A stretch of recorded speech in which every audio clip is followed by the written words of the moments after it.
Je l'ai vu pour la première fois à son retour en Pologne en 1998, année où sa condamnation à mort a été levée. 9 ans s'étaient écoulés depuis la chute du communisme, 7 ans depuis la fin de l'Union soviétique et du pacte de Varsovie. On ne savait pas grand-chose de lui.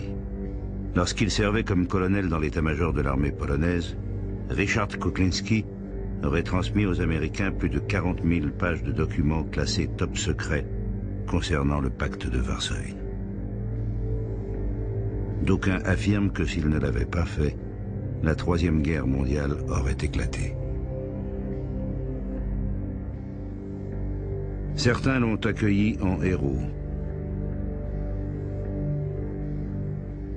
D'autres l'ont qualifié de traître.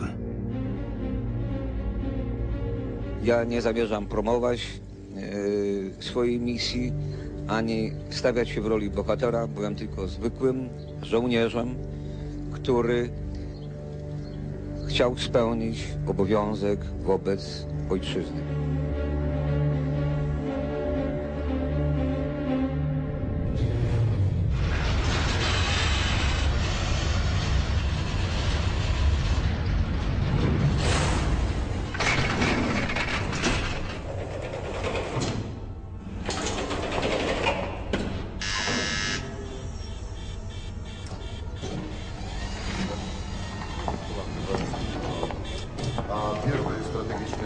Powiedzmy wdolь na wysokości.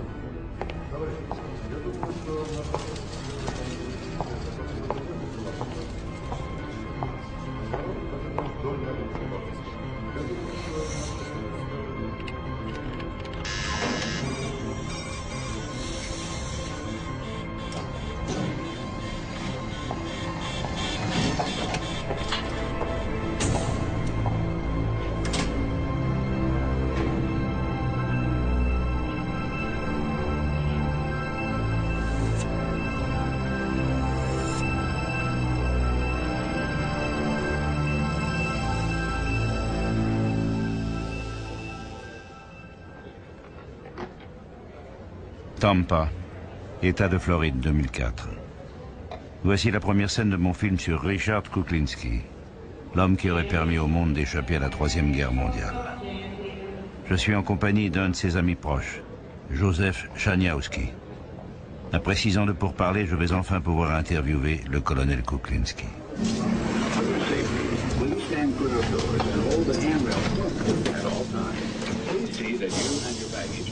Ma caméra fera office de carnet de notes. J'ai choisi un petit modèle pour ne pas effrayer les gens.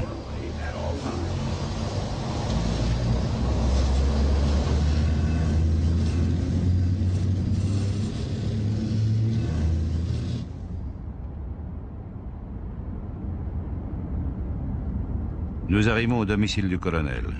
Il vit dans cette maison depuis 10 ans, sous une fausse identité et sous la protection du gouvernement américain.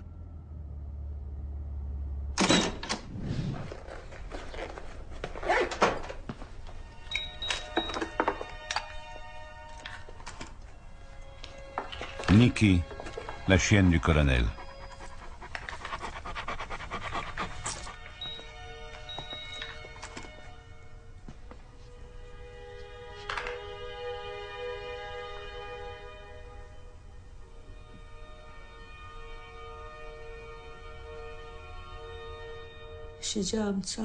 Je suis restée à son chevet toute la nuit.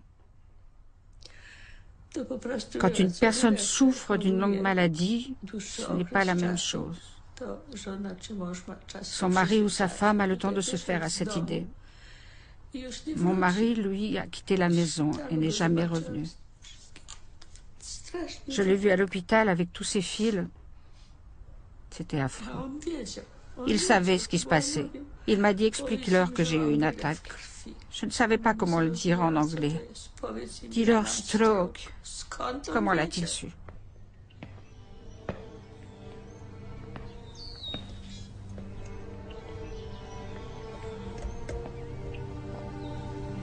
J'ai passé quelques jours là-bas, il y a un mois.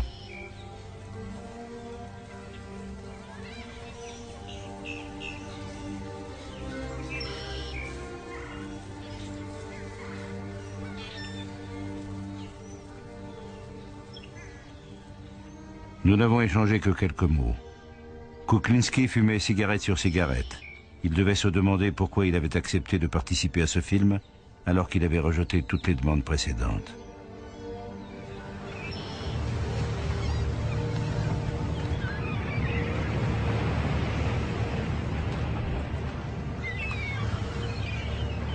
Quand la confiance s'est installée entre nous, il m'a fait venir ici et m'a dit qu'il y venait pour réfléchir, pour être seul. Il a fini par me donner sa parole d'officier et m'a promis que nous tournerions ce film. Et puis, il m'a abandonné. Il est parti avec son secret. Je n'ai pas pu m'entretenir avec le héros, mais on m'a remis ses cendres. Il y a une petite poche en velours dans cette boîte. Dans cette urne, c'est Valdemar. D'accord. Oui, c'est cette poche-là. Celle avec le socle? Non. Celle-là. Celle-ci, c'est Richard. Il faudrait l'emballer pour éviter qu'elle... Oui, elle est lourde. L'autre urne contient les cendres de son fils Valdemar, décédé il y a 10 ans. Il faudrait l'emballer. Avec ce drapeau? Je n'ai pas de tissu en velours pour la recouvrir. Dans le drapeau?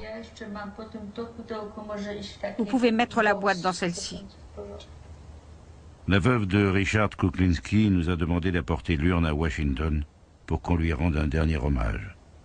Clouée dans sa chaise roulante, elle ne peut pas s'en charger. Elle va aboyer, mais elle ne s'enfuira pas. Très bien. Prenez-en soin.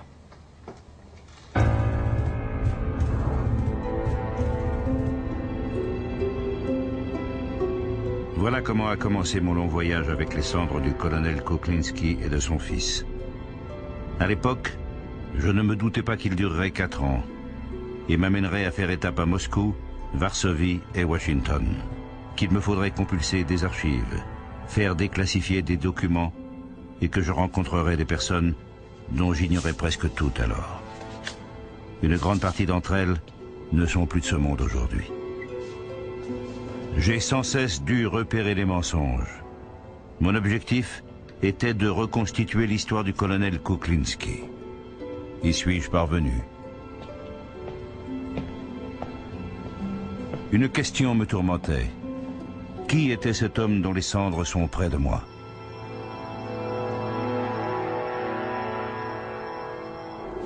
Tout a commencé avec un voyage en bateau. Satanée brochure. Moi, un vieux colonel bedonnant, je dois me pencher. Bonsoir. Pour les attraper. Voilà l'album photo du voyage en bateau qu'on a fait en 72. Les Jeux Olympiques avaient lieu cette année-là. Les noms des ports dans lesquels nous avons fait escale sont inscrits ici. Les photos retracent tout le déroulement de notre périple. Il y a aussi des cartes, des itinéraires.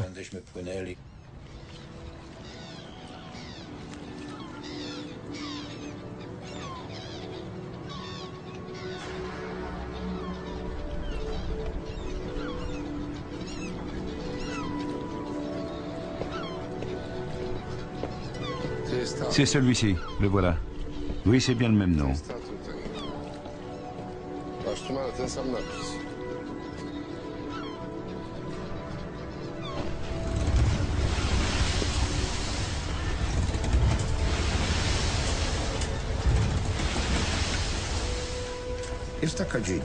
Un domaine de la stratégie militaire est consacré à l'étude des opérations de l'armée. Sous un prétexte quelconque, elle envoie des officiers dans une zone clé. Selon ce principe, nous avons organisé une expédition en mer menée par le colonel Kuklinski. Son fils Bogdan était du voyage. Nous avons fait venir notre famille pour cacher les véritables raisons de notre départ.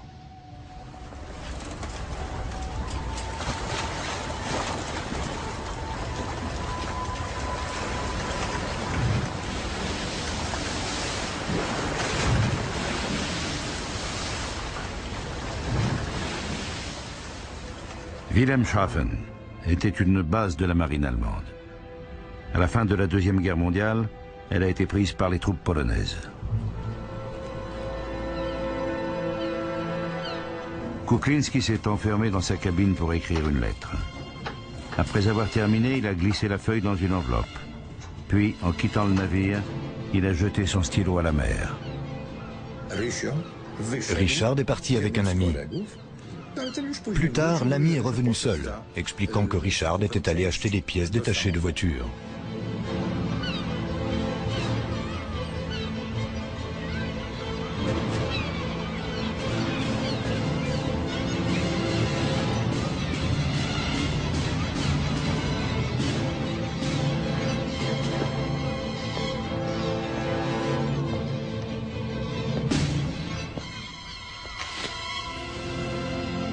Est-ce vraiment ce qui s'est passé? Il a mis très longtemps à revenir.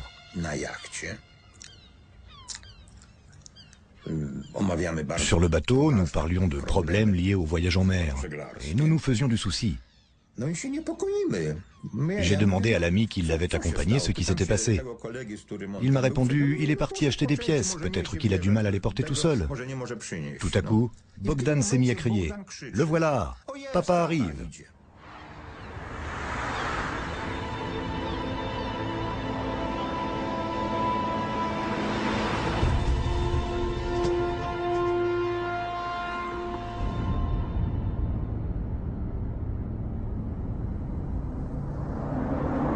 Il y a 2 mois, j'ai contacté par email les agents de la CIA qui ont travaillé avec Kuklinski à l'organisation d'une réunion. Ils ne m'ont jamais répondu.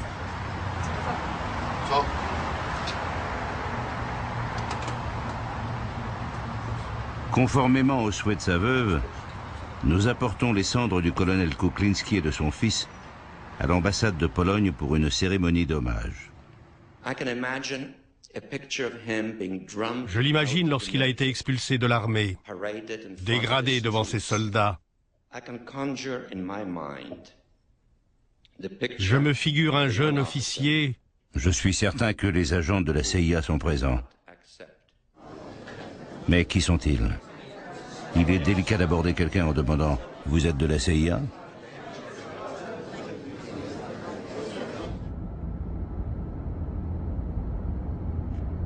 J'ai cru, à tort, que les urnes seraient conservées par l'ambassade jusqu'à la prochaine cérémonie.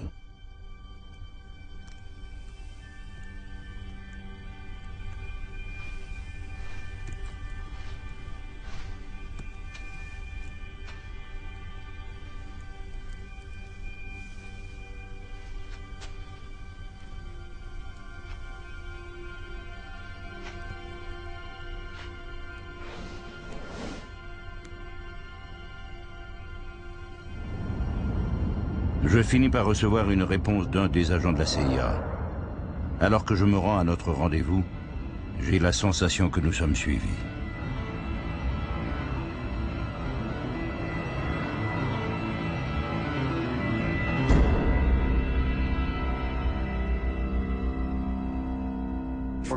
Tout a commencé lorsque le chef de poste de la CIA en Allemagne m'a convoqué dans son bureau et m'a remis une lettre. Elle avait été rédigée par un informateur bénévole qui avait signé PV. Il proposait de fournir à l'armée américaine des informations très précieuses concernant les pays du pacte de Varsovie. L'auteur de la lettre, ce PV, devait appeler l'ambassade américaine à Amsterdam un jour précis, à une heure précise.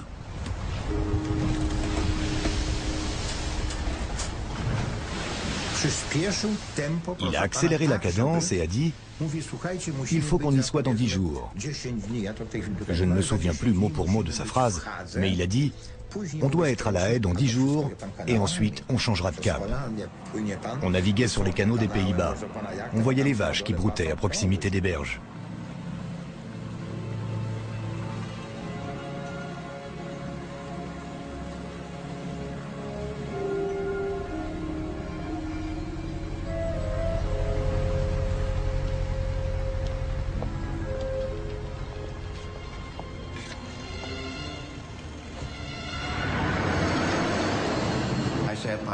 J'attendais près du téléphone dans le bureau de l'attaché à la défense, à l'ambassade de La Haye. C'est moi qui ai décroché. C'était une conversation assez insensée. On parlait à la fois allemand, anglais et russe. Malgré cela, on a réussi à fixer un rendez-vous le soir même dans une gare de La Haye. Lang attend Kuklinski en compagnie d'un autre agent. Vers 22 heures, il l'aperçoit enfin. Quand je lui ai demandé comment je pouvais savoir que c'était bien lui, il m'a expliqué qu'il porterait un treillis, comme celui des Américains pendant la guerre du Vietnam. Vous savez, il existe différents types d'informateurs. Les personnes sincères, les menteurs, les terroristes et les gens comme ça. Quand il a prononcé le mot « treillis », je me suis posé la question. Il s'est avéré qu'il était allé au Vietnam. Il faisait partie de la délégation polonaise du groupe d'observateurs neutres des Nations Unies.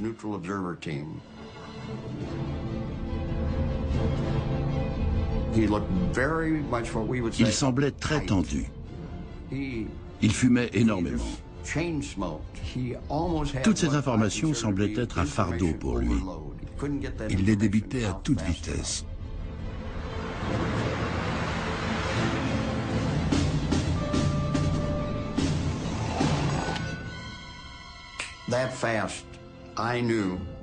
J'ai tout de suite compris qu'il était de notre côté. Il m'a immédiatement convaincu que c'était un homme de confiance. Il savait ce qui se passerait si la situation dégénérait, si les Soviétiques lançaient une invasion.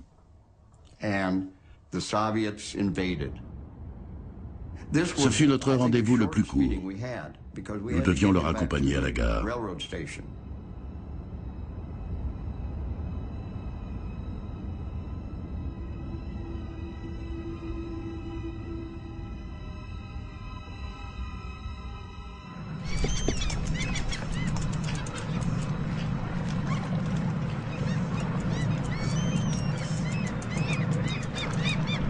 À quoi Kuklinski a-t-il pensé une fois de retour sur le bateau après ce premier rendez-vous? Welcome to the battlefield. After World War II, the world split into two military blocs, the Warsaw Pact and NATO. Choose a side. You have chosen the Warsaw Pact. You are in command of the Unified Armed Forces. Compare your forces with those of the enemy.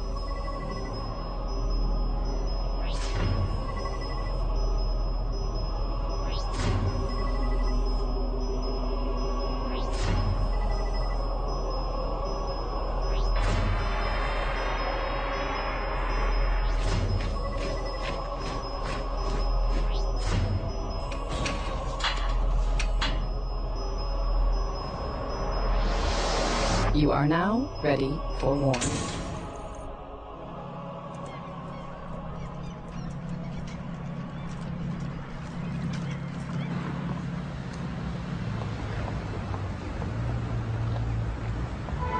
Je vais rencontrer les supérieurs de Kuklinski, des chefs des forces armées polonaises, ainsi que l'ancien ministre de la Défense nationale, qui est devenu par la suite premier secrétaire du Parti communiste polonais, et enfin président, le général Jaruzelski. Richard Kuklinski a expliqué qu'il était devenu espion aux Pays-Bas, où il est entré en contact avec les États-Unis.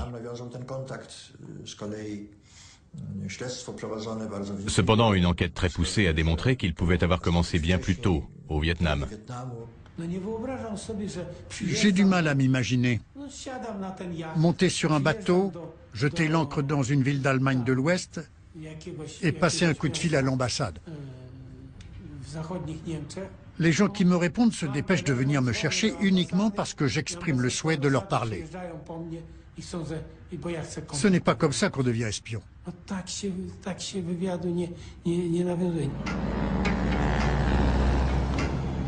En 1967, Kuklinski a passé 8 mois au Vietnam.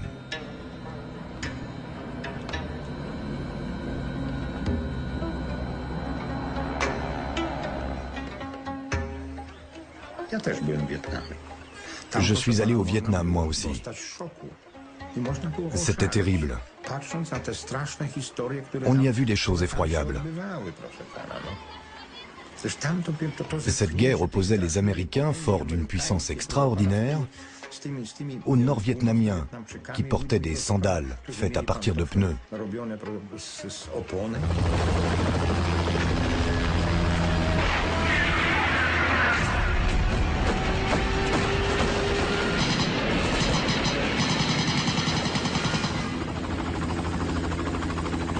Vous avez pris conscience de la puissance des États-Unis?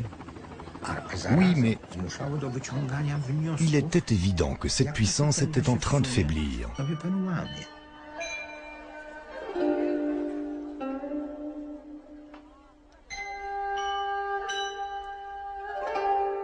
Kuklinski a-t-il pris l'initiative de contacter les Américains pour sauver la Pologne et le reste du monde? Ou bien s'est-il engagé lorsqu'il était au Vietnam en échange d'une certaine somme d'argent? Seule la lettre de Wilhelmshaven peut me fournir la réponse à ces questions, si elle existe vraiment. Je m'apprête à rencontrer un homme considéré comme l'un des mieux informés au monde. Il a dirigé le service de renseignement de l'armée américaine.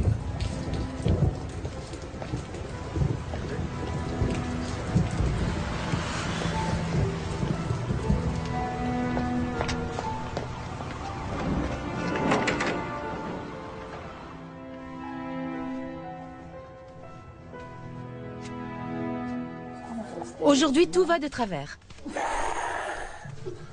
J'ai demandé à ce que son bureau soit verrouillé, mais... J'ai peur maintenant.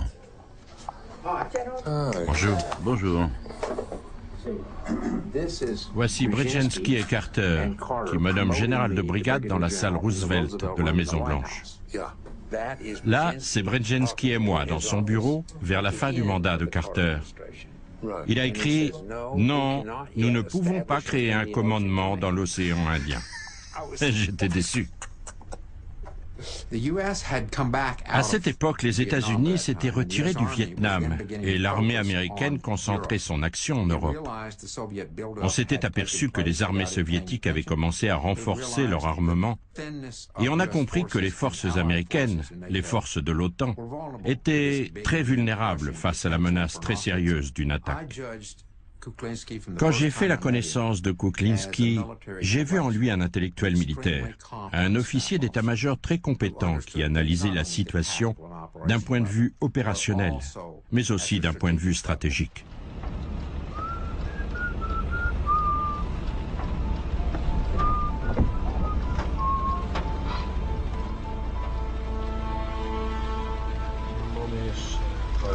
C'est à quelques rues d'ici.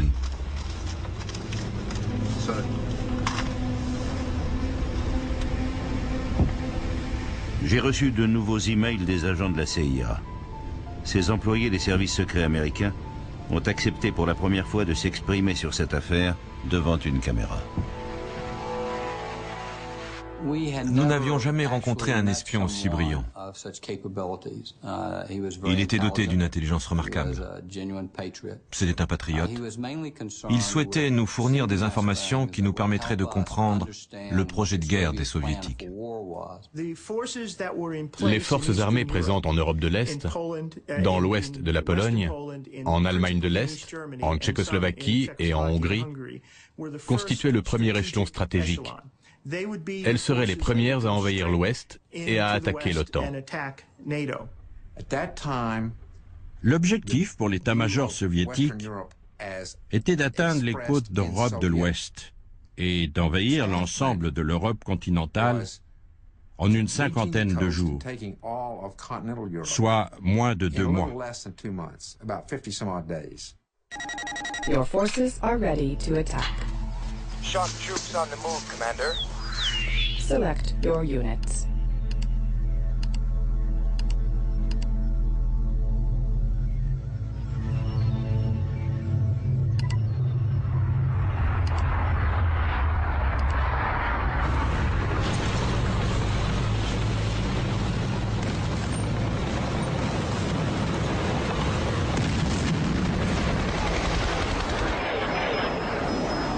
Enemy radar station is destroyed.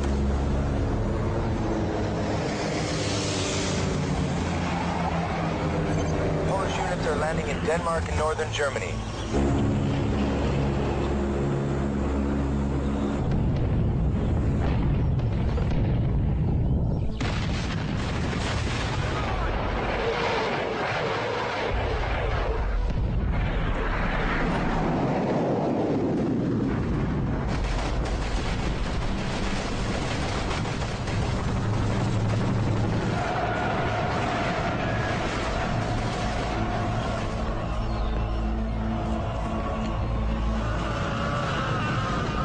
sir.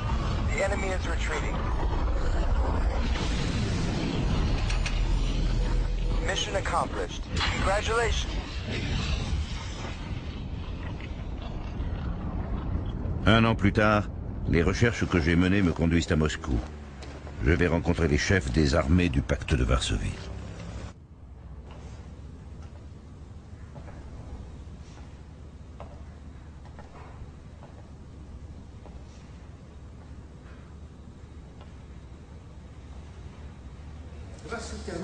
Bonjour.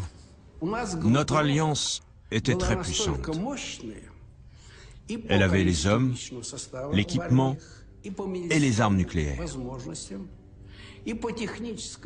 Nous avions donc l'avantage sur les unités de l'OTAN déployées en Europe. Nous étions prêts. Si l'OTAN lançait une attaque, nous savions qu'elle n'avait aucune chance, que nous étions plus puissants.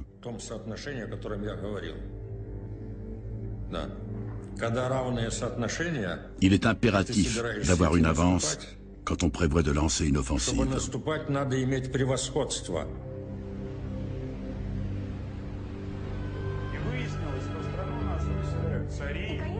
J'attends de rencontrer le maréchal Kulikov, commandant des forces armées du pacte de Varsovie.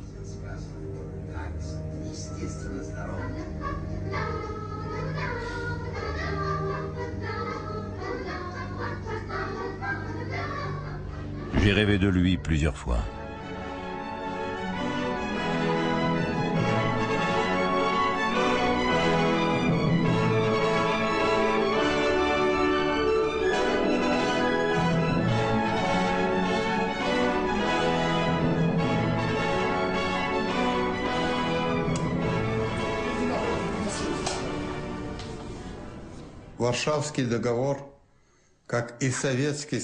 Le pacte de Varsovie et l'Union soviétique ont toujours eu une position défensive. Dans le cas d'une attaque nucléaire ennemie, notre tactique prévoyait que nous répliquions.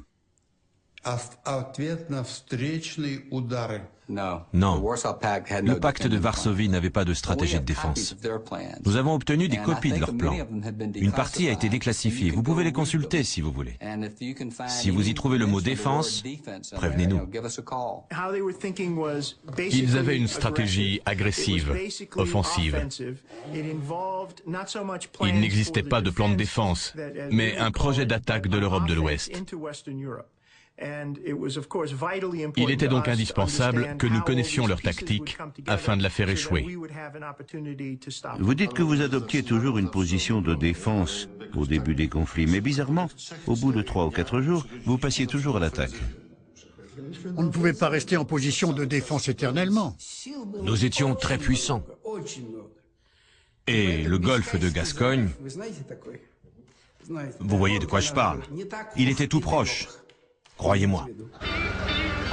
Était-ce la première fois que vous alliez à l'Ouest? Non, nous y étions déjà allés bien avant cela.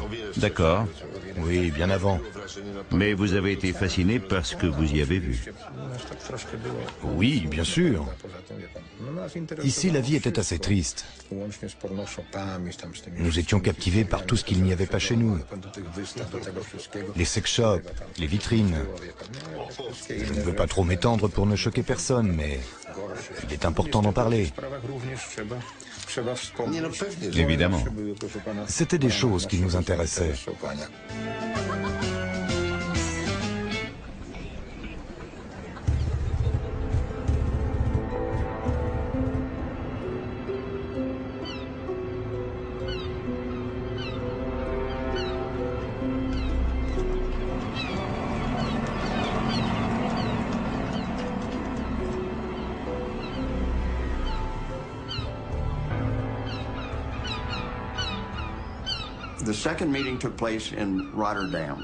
Le deuxième rendez-vous a eu lieu à Rotterdam, dans le parc de la Tour. Il est venu avec son fils.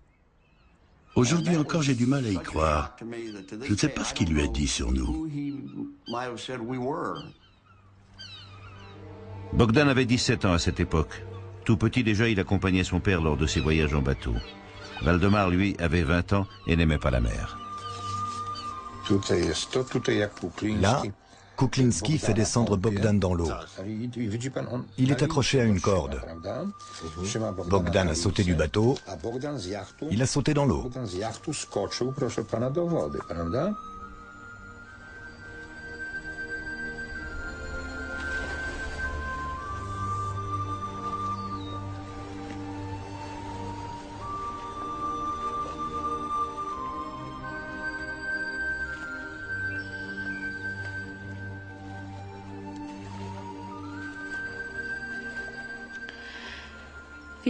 Quand les garçons étaient petits, ils s'en occupaient plus souvent. À Kolobrzeg, il avait plus de temps libre. Puis quand ils sont arrivés à l'adolescence, il était trop pris. Il les accompagnait à l'école et passait autant de temps que possible avec eux.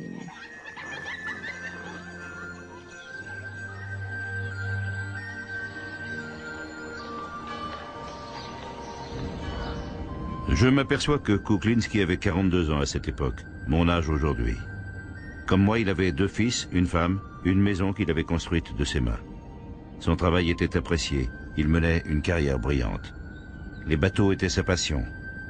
Pourquoi a-t-il pris le risque de perdre tout cela ?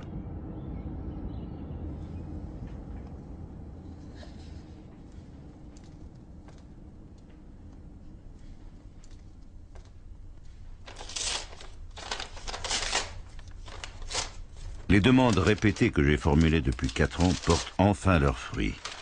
Je reçois un pli de la CIA.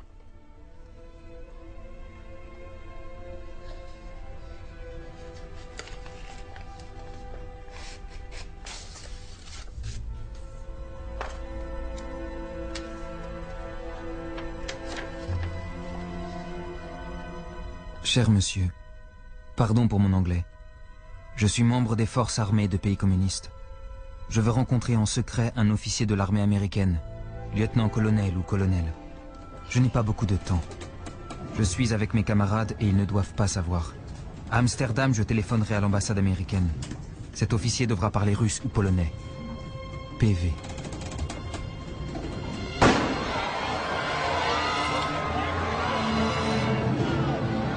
Pendant cette croisière, Kuklinski et Lang se sont vus une dernière fois à Kiel, où avait lieu la compétition olympique de navigation.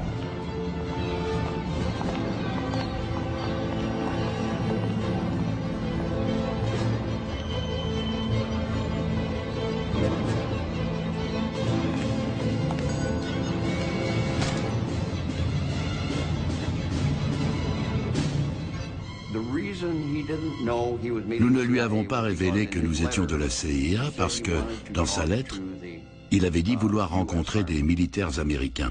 Nous ne voulions pas l'effrayer en prononçant ces 3 lettres. A-t-il demandé une rémunération? Pas du tout.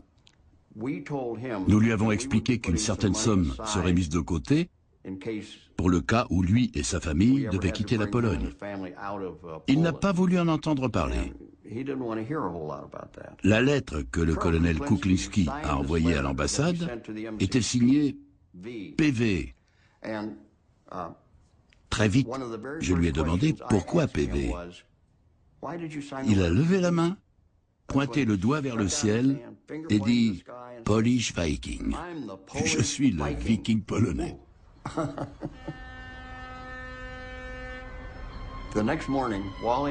Le lendemain matin, Wally et moi sommes allés nous asseoir sur un rocher à l'extrémité est du canal de Kiel.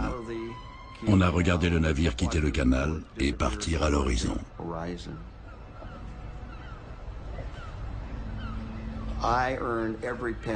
Chaque penny que la CIA m'a versé pour salaire était mérité. Quand j'ai vu ce bateau disparaître à l'horizon, je me suis félicité de ne pas avoir commis d'erreur pendant notre conversation téléphonique et nos rendez-vous. Je savais qu'on détenait la clé qui nous permettrait de décrypter les mystères de la guerre froide et d'y mettre un terme.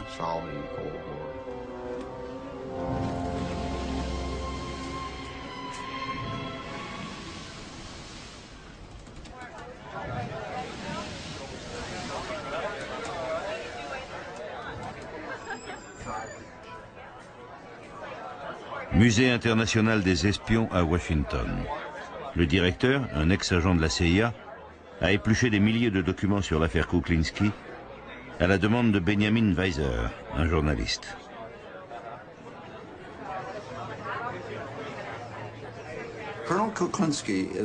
Dans le dossier du colonel Kuklinski, ce qui saute aux yeux, c'est sa motivation uniquement idéologique. Cela transparaît dans tous les documents. Il a fait le choix de jouer ce rôle.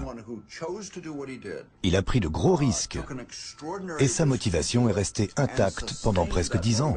Il n'a pas fait cela pour des raisons financières.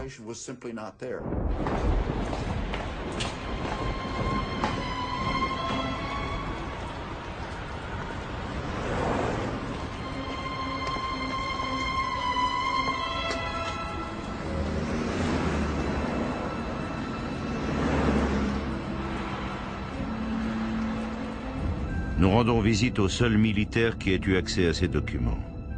Comme Kuklinski, c'était un colonel de l'armée.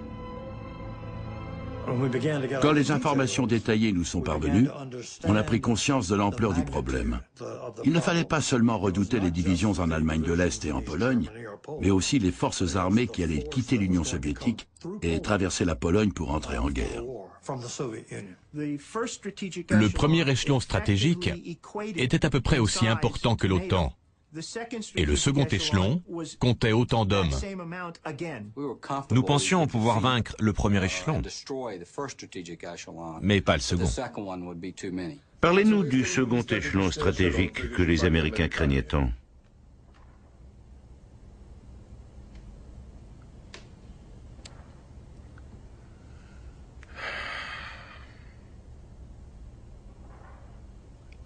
Le second échelon stratégique devait avancer de l'Est vers l'Ouest. En ce qui concerne le second échelon stratégique,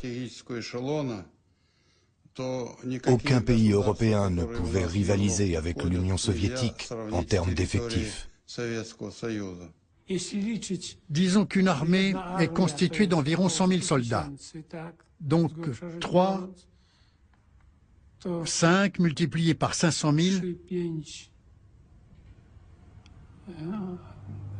cela représente 1,5 million à 2 millions de soldats, quelque chose comme ça. On l'avait déjà vu lors d'exercices. Mais on ne comprenait pas ce qu'ils comptaient faire.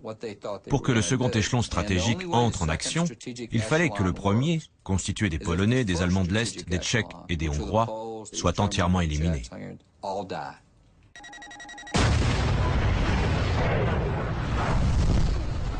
Your progress is slowing. You are suffering losses.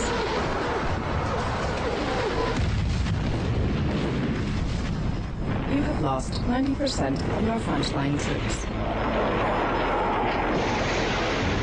You are in urgent need of reinforcements. The second echelon is ready to attack. Awaiting orders, Commander. Select your second echelon. The second echelon has been deployed to the front line.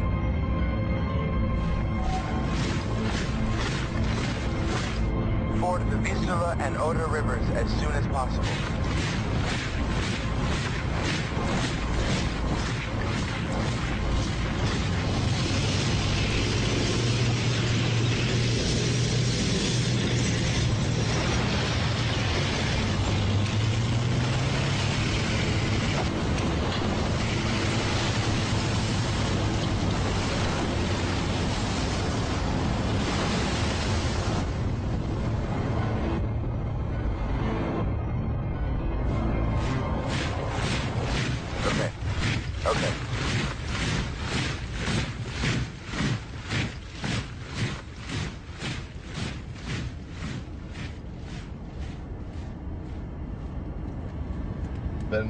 Au panneau, prendre la première à droite. L'homme que nous allons voir est un spécialiste des technologies du renseignement. J'ai l'impression que c'est lui qui a créé cet appareil, mais personne n'a voulu me le confirmer.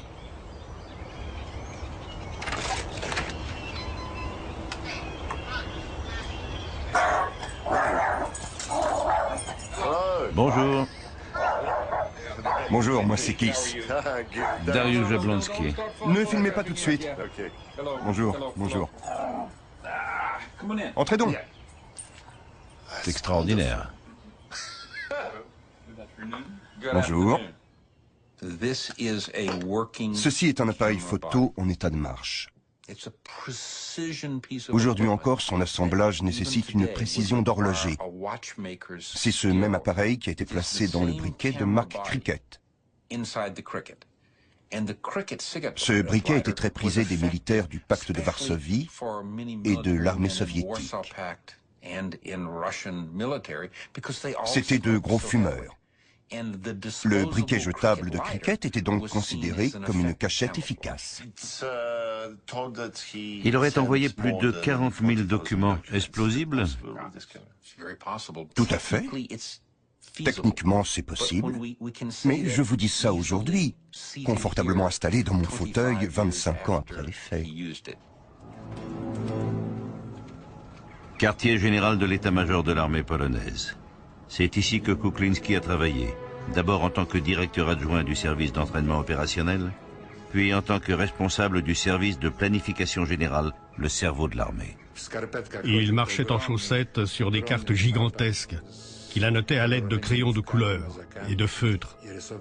Il dessinait d'énormes flèches qui indiquaient les mouvements stratégiques des armées du pacte de Varsovie.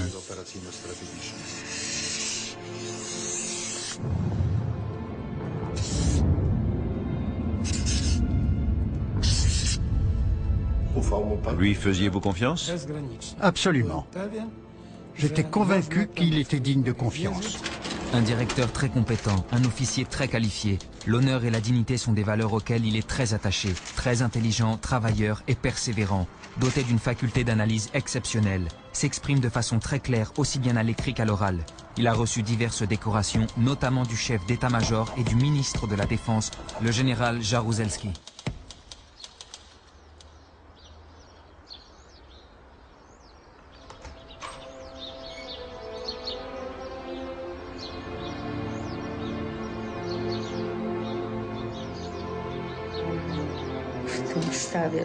Il travaillait très dur lorsqu'il était employé par l'état-major. Il rentrait pour le déjeuner, s'allongeait 5 minutes, il ronflait puis repartait au travail. C'était ça sa pause déjeuner. Il restait au bureau jusqu'à 8, 9, 10 heures du soir. Il était toujours à la recherche de ses lunettes ou de ses clés. Et de ses chaussures? Non, pas de ses chaussures. Il était sans arrêt en train de chercher ses documents. Il rentrait énervé. Il doit bien être quelque part. On va m'arrêter. C'est un document classé secret. Bien évidemment, il les retrouvait toujours. Mais il était tellement stressé quand quelque chose se perdait. On vous a raconté cette fois où il est sorti de l'état-major avec des tas de documents? Non. Il est sorti du bâtiment de l'état-major avec une grande quantité de documents dans les bras. Il les emportait chez lui pour les photographier. Il a percuté un poteau et est tombé à la renverse. Il s'est blessé à la tête et les documents se sont envolés. Il y en avait partout. Ses amis sont venus le voir, se sont assurés qu'il allait bien et l'ont aidé à rassembler ses papiers. S'ils avaient vu ce que contenaient ces documents... Mais non, je vais t'aider Richard, ça va aller? Ils lui ont rendu ses papiers et il est parti.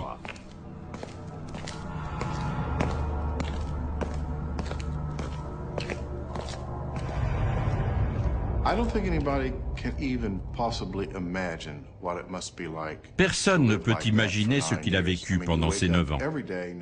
Chaque matin, on se réveille en se disant qu'on risque d'être démasqué, arrêté, torturé, interrogé et enfin exécuté. Il est presque inconcevable qu'il ait pu supporter une telle pression. Pour ça, il faut être très solide dans sa tête et être convaincu du bien fondé de ses actes.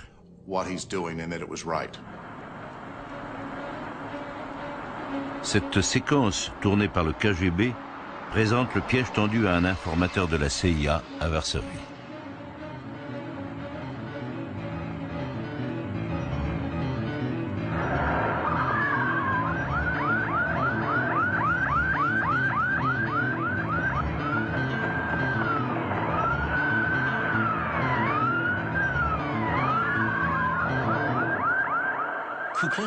Si Kuklinski a réussi à photographier tant de documents, c'est parce que les systèmes de protection étaient bâtis pour empêcher l'ennemi de pénétrer de l'extérieur. Mais il ne restreignait pas l'accès aux documents d'un officier supérieur respecté. Comment un garde aurait-il pu avoir le culot de fouiller le porte-documents de Kuklinski alors qu'il quittait le bâtiment? Le colonel lui aurait dit « Imbécile, j'emporte ces documents pour une réunion. Pour qui vous prenez-vous » Imaginons que le chef de l'état-major de l'armée polonaise m'ait dit « Nous savons de sources sûres qu'un officier supérieur de l'état-major est un agent des services de renseignement des États-Unis ou d'un autre pays. Vous travaillez pour nos services depuis 45 ans. Vous avez gravi les échelons, d'abord simple soldat, vous êtes devenu directeur du contre-espionnage. D'abord simple agent du renseignement, vous avez obtenu le poste de responsable du renseignement. Vous avez beaucoup d'expérience. Nous allons convoquer tous les membres de l'état-major. Vous devrez demander à chacun s'il est un espion et observer sa réaction pour savoir qui est le coupable. Kuklinski aurait été le premier que j'aurais rayé de la liste de suspects. Avait-il accès à des informations confidentielles concernant le pacte de Varsovie? Toutes les informations provenant du pacte de Varsovie et toutes celles qui étaient transmises par l'armée polonaise aux pays du pacte de Varsovie passaient entre les mains de Kuklinski. Il participait à toutes les réunions du Conseil militaire et du comité du ministre de la Défense, ainsi qu'aux séances de la commission de consultation politique. Cela prouve qu'on lui faisait confiance. Il détenait de nombreuses informations. J'ai une photo sur laquelle on le voit me tendre des documents à signer.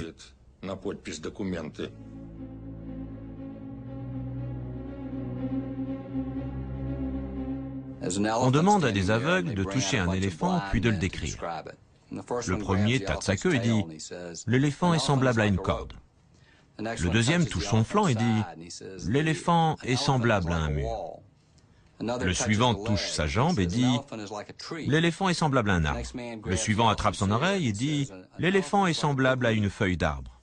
Le dernier examine la trompe de l'animal et dit « L'éléphant est semblable à un serpent ». Aucun d'eux n'a décrit l'éléphant. Le plus important chez cet animal, c'est son cerveau et sa carrure.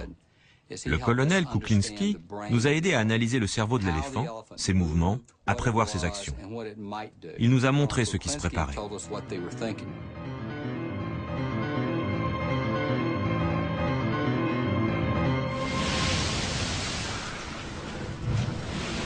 En 1973, Kuklinski entame un nouveau périple en direction de l'Ouest.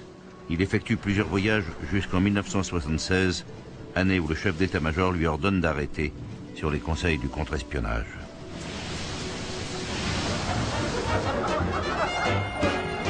Eine dicke Zigarre hängt aus seinem Maul und ist fett und unangenehm.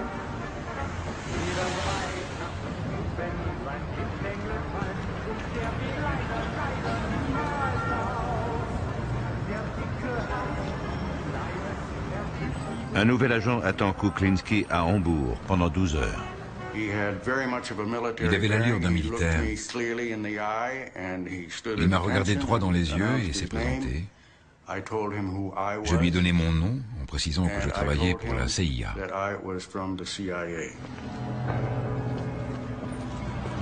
À ce moment-là, Kuklinski apprend qu'il a été en contact avec la CIA et non l'armée américaine.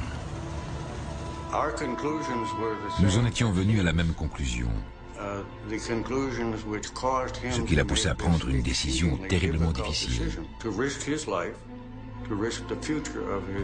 Il allait risquer sa vie et celle de sa famille parce qu'il s'était aperçu que son pays, votre pays, allait bientôt être rayé de la carte si certains événements se produisaient.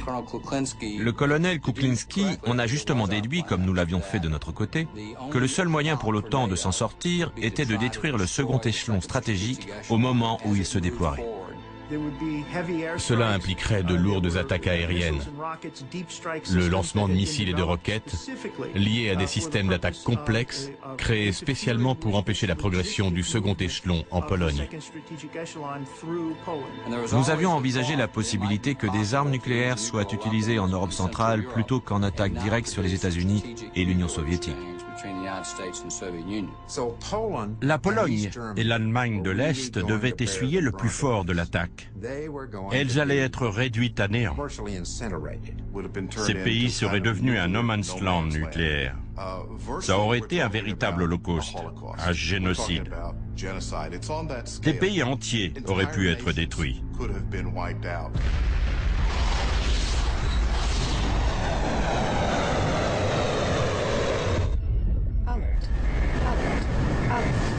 Nuclear missiles incoming, Commander.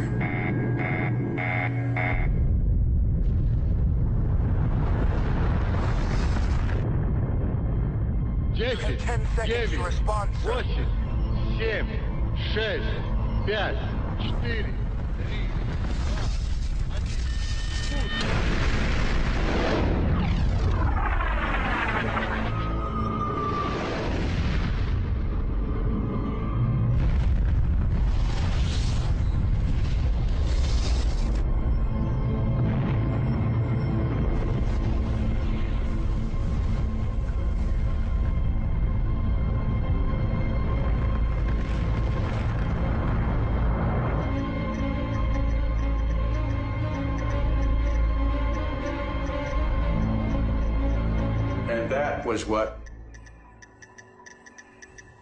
C'est cette perspective qui l'a poussé à résister.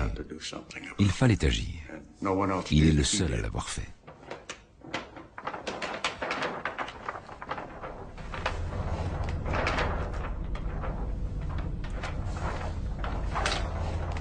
Quatre ans plus tard, en 2008, je me trouve au ministère de la Défense en Pologne.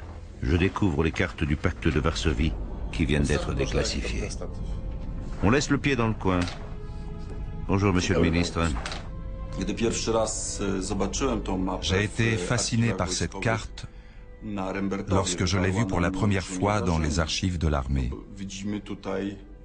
On y voit le scénario d'une guerre nucléaire en Europe. Sous prétexte de répondre à une attaque, les armées du pacte de Varsovie marchent jusqu'aux rives de l'Atlantique.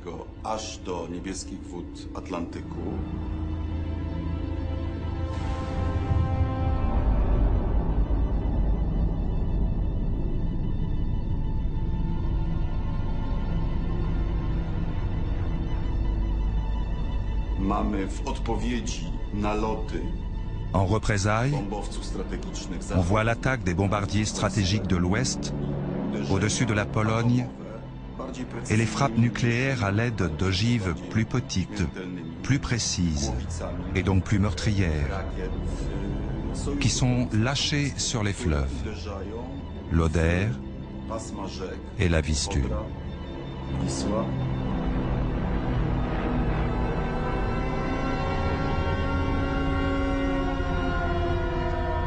32 ans après la première croisière de Kuklinski, je me rends à Kiel. Je cherche l'emplacement d'amarrage du Legia. Tandis que je suis le chemin emprunté autrefois par le colonel, une question m'assaille. La peur qu'un tel conflit éclate justifiait-elle qu'il prenne une décision aussi risquée? Sur cet embarcadère par ici. Comment a-t-il trouvé la force de s'opposer au système dont il faisait partie? De tenter seul d'influer sur le destin du monde quoi qu'il lui en coûte. Quel genre d'homme peut oser faire une chose pareille? Si je ne me trompe pas, ça devrait être là. Oui, c'est ça. La maison est là. Ça, ce sont les poteaux. Oui, ce sont ces poteaux-là, oui. Voilà. C'est là qu'était le Legia.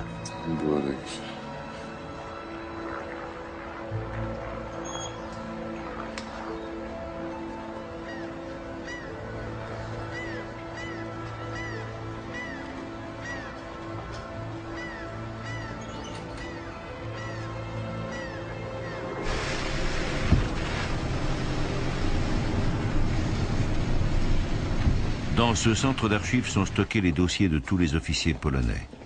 Celui de Kuklinski était classé top secret. Quand j'avais 13 ans, en mai 1943, mon ami et sa famille ont été arrêtés. Craignant de subir le même sort, j'ai pris la fuite. Ce jour-là, la Gestapo a fouillé ma maison et placé 3 cartouches de munitions sous un oreiller. Ils s'en servirent comme motif pour arrêter mon père, qui ne revint jamais. J'étais à la campagne, à Niedabil, quand c'est arrivé.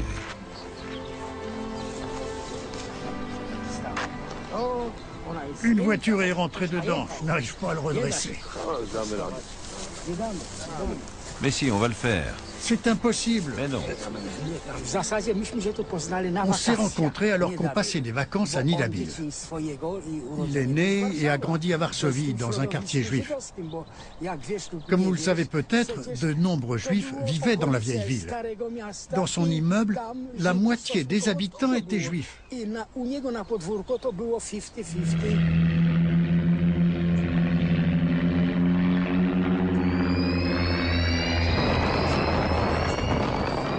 Richard a aidé les Juifs à cette époque. Il n'aidait pas vraiment des Juifs, mais ses voisins, les gens de son immeuble. Lorsqu'ils ont été emmenés au ghetto, ses voisins appelaient « Richard » de l'autre côté du mur. Comment aurait-il pu ne pas les aider?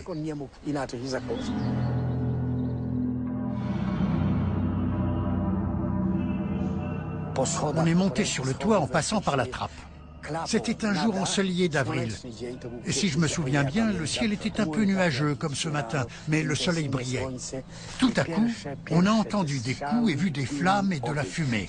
Personne n'a compris qu'il y avait une révolte dans le ghetto.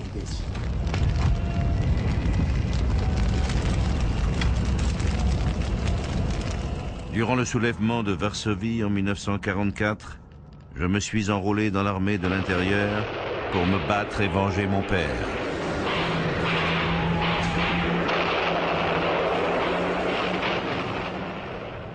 Après la guerre, quand je suis retourné à Varsovie, ma maison était en ruine. On était 5 ou 6. On se réunissait souvent. Il me parlait de son père. Ça me touchait toujours beaucoup. J'avais de l'affection pour lui. C'était un enfant. On aurait pu le prendre pour un jeune scout. Il avait un visage enfantin. J'avais du mal à croire qu'il avait 16 ou 17 ans. Il me parlait de son père et je sentais que ça avait été un événement tragique pour lui. Bien souvent, il pleurait.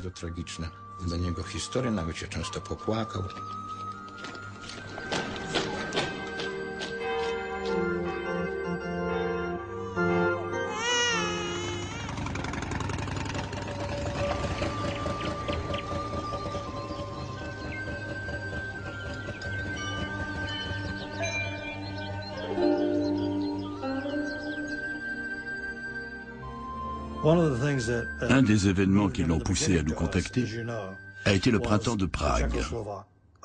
À son retour du Vietnam, il a été envoyé au quartier général du pacte de Varsovie pour participer à l'invasion de la Tchécoslovaquie en 1968.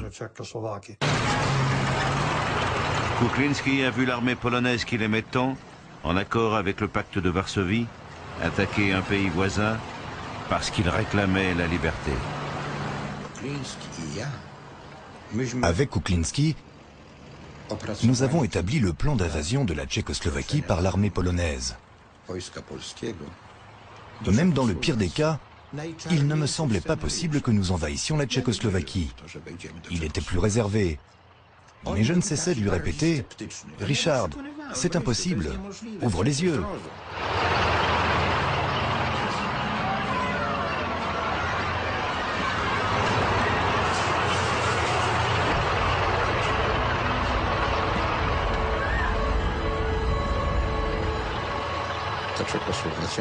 Les événements qui ont eu lieu en Tchécoslovaquie l'ont fortement marqué. Il ne pouvait l'accepter. Il n'arrêtait pas d'en parler, d'y penser. Un autre incident l'avait beaucoup perturbé. Les fusillades de 1970 en Pologne, au cours desquelles plusieurs personnes ont péri. Il reprochait à Jaruzelski d'en avoir donné l'ordre. En décembre 1970, Les grèves et les manifestations ont été violemment réprimées par l'armée polonaise, qui s'en est prise au peuple de son propre pays.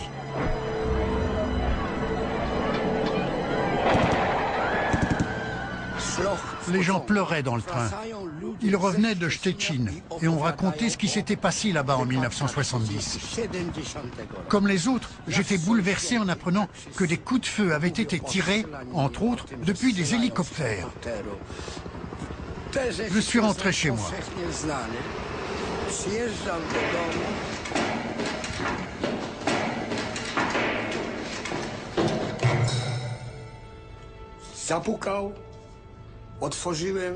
Quelqu'un a frappé à ma porte. Quand j'ai ouvert, mon ami le colonel est entré en trombe. Il a jeté son manteau dans le couloir et s'est précipité. Il se tenait à cet endroit quand il a dit « Les salauds, qu'est-ce qu'ils ont fait ?» Ensuite, il a allumé une cigarette, il est sorti sur le balcon et m'a tout raconté, comme s'il faisait un rapport, des documents qui indiquaient le nombre de morts, de blessés, la quantité de munitions utilisées. 1160 personnes ont été blessées et au moins 44 ont trouvé la mort. Il m'a parlé de l'entretien qu'il avait eu avec le collègue qui avait donné l'ordre de tirer. Quand il lui a demandé comment il avait pu prendre une telle décision, l'homme lui a répondu « Richard, je n'endors plus la nuit. Je vois les images, ça me dégoûte, mais que pouvais-je faire d'autre ?» Jesteśmy drugą armią Układu Warszawskiego. Armią, z której możecie być dumni. Autentycznie dumni, dobrą, zdyscyplinowaną, ofiarną, ideową. Nasz żołnierz będzie każdej ludowej władzy bronić. Razem z wami będzie bronić. I partii będzie bronić.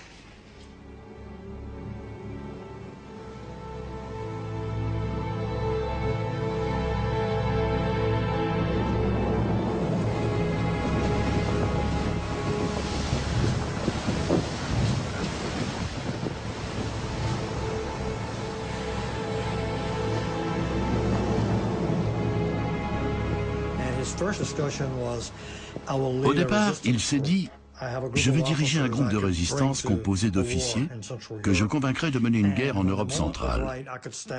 Quand le moment sera venu, je mobiliserai le groupe et nous résisterons au pacte de Varsovie. » C'était une noble intention, mais cette entreprise n'aurait pas eu beaucoup d'effet.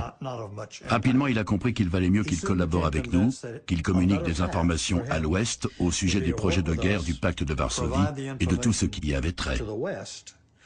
De cette façon, il avait peut-être une chance d'éviter cette guerre et de sauver son pays.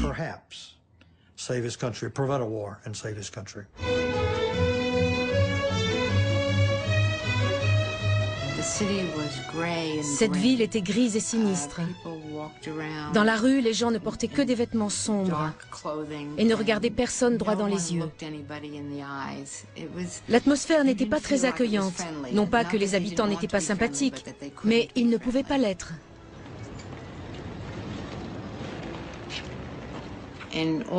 Avant cela, je ne m'étais jamais immiscée dans les affaires de mon mari. Mais quand nous sommes arrivés en Pologne, j'avais besoin d'être impliquée. Quand on parle de rendez-vous avec Kuklinski, on s'imagine qu'on s'asseyait tous autour d'une table et qu'on parlait. Pas du tout. Lors de notre plus longue entrevue, il nous a remis un paquet et nous sommes partis immédiatement. Nous avions à peine le temps de voir son visage en général. Quand on sortait, on vérifiait qu'on n'était pas suivi. On étudiait les réactions des gens autour de nous. Il fallait être sur le qui-vive. Si on était démasqué, il fallait être prêt à fuir rapidement. On n'avait pas droit à l'erreur. 8 ans après le premier contact entre Kuklinski et la CIA, la Pologne fait un pas en avant vers la liberté. Le syndicat Solidarność voit le jour, mené par Lech Walesa. En août 1980, année qui a vu la création de Solidarność, j'ai acquis la conviction que je n'étais pas seul. Je ne suis pas le seul engagé dans cette voie, j'ai découvert que la nation voulait être libérée de l'entrave du communisme. Après tout, j'ai aujourd'hui plus de facilité à agir pour mon pays et pour sa liberté qu'il y a 9 ans. Ce sont les efforts des individus, et pas seulement les miens, qui fonderont une nation forte face à laquelle le plus grand des pouvoirs sera impuissant. Un texte du colonel Kuklinski. Dès août 1980, Kuklinski travaille sans relâche pour fournir à la CIA des renseignements concernant les menaces qui pèsent sur Solidarność. La Pologne était située sur l'axe principal. Tous les réseaux de communication vers l'ouest, qui étaient activés en cas de guerre, passaient par la Pologne.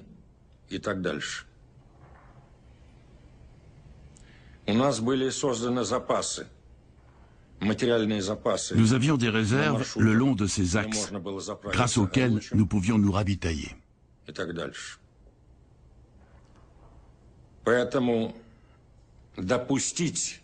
C'est pourquoi il n'était pas possible de laisser la Pologne quitter le pacte de Varsovie et rejoindre l'OTAN. C'était inacceptable pour moi. Très urgent. 4 décembre 1980. Les forces d'intervention seront composées de 18 divisions. 4 divisions de l'armée polonaise se joindront aux forces unifiées.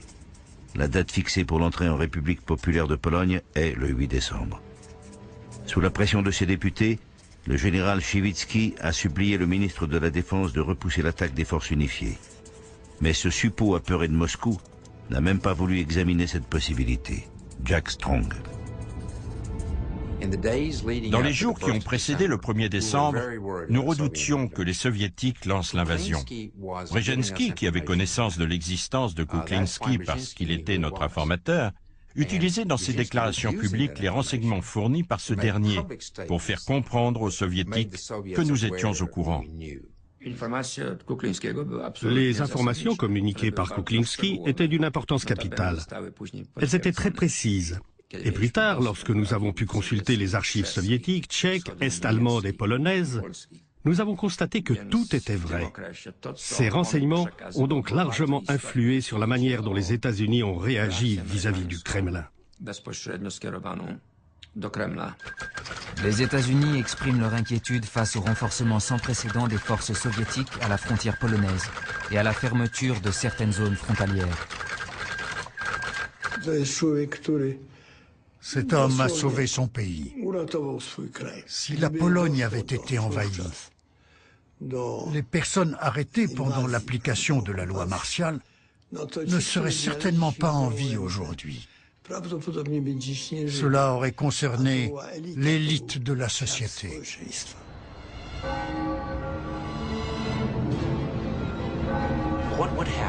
Que se passerait-il si Kuklinski apprenait que l'Ouest était sur le point d'être attaqué? Comment pouvait-il envoyer cette information de la plus haute importance? La CIA a mis au point un appareil révolutionnaire, l'équivalent d'un smartphone aujourd'hui. Un petit engin électronique portable de la taille d'un paquet de cigarettes. Quand Kuklinski plaçait cet appareil à proximité du récepteur, les informations étaient transmises automatiquement. Kuklinski a l'habitude d'établir la communication près de l'église Sainte-Anne, dans la vieille ville. Il ignore que les informations sont reçues par Ryan, qui assiste à la messe au même moment. Quand le président Reagan a pris ses fonctions mi-janvier 1981, les événements en Pologne représentaient une préoccupation majeure. Pourquoi ? À cette époque-là, la menace d'une invasion était bien réelle, ce qui n'était plus le cas l'année d'après. J'ai lu dans les procès-verbaux de réunion entre dirigeants soviétiques qu'il leur était impossible d'envahir la Pologne. Ils devaient pousser les Polonais à s'en charger. Ce sont eux qui en ont eu l'initiative. S'ils avaient besoin d'une aide technique, nous étions là pour les aider. Le projet d'imposer la loi martiale est venu de l'état-major polonais. Les officiers m'ont demandé de participer parce qu'ils disaient manquer d'expérience. Je suis venu accompagné de collègues de l'état-major du pacte de Varsovie et d'autres officiers. Ensemble, nous avons conçu le plan. Le colonel Kuklinski a pris part à ce travail. Je le connaissais bien. 13 septembre 1981. Le conseil d'administration se divisera en 2 unités. La première sera chargée de la planification. J'en ai été nommé responsable, à mon grand désarroi. La seconde sera l'unité de commandement. Est-il exact qu'avant d'imposer la loi martiale, Jaruzelski a cherché à obtenir la garantie que le pays serait aidé si un problème survenait? Je dois reconnaître qu'il m'a fait cette demande personnellement.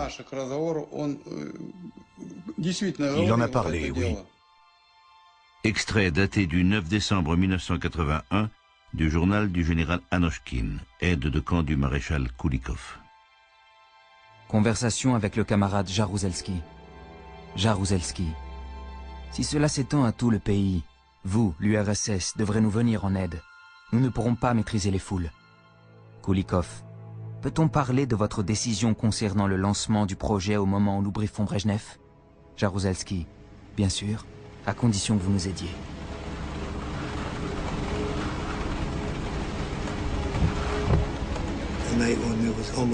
Ce soir-là, le temps était à la tempête. La pluie était torrentielle. Je suis arrivé avec 1 ou 2 minutes de retard. Quand j'ai rejoint le lieu de rendez-vous, il n'était pas là.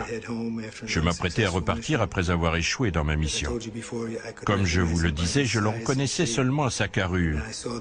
À ce moment-là, j'ai vu un homme. Il portait une capuche.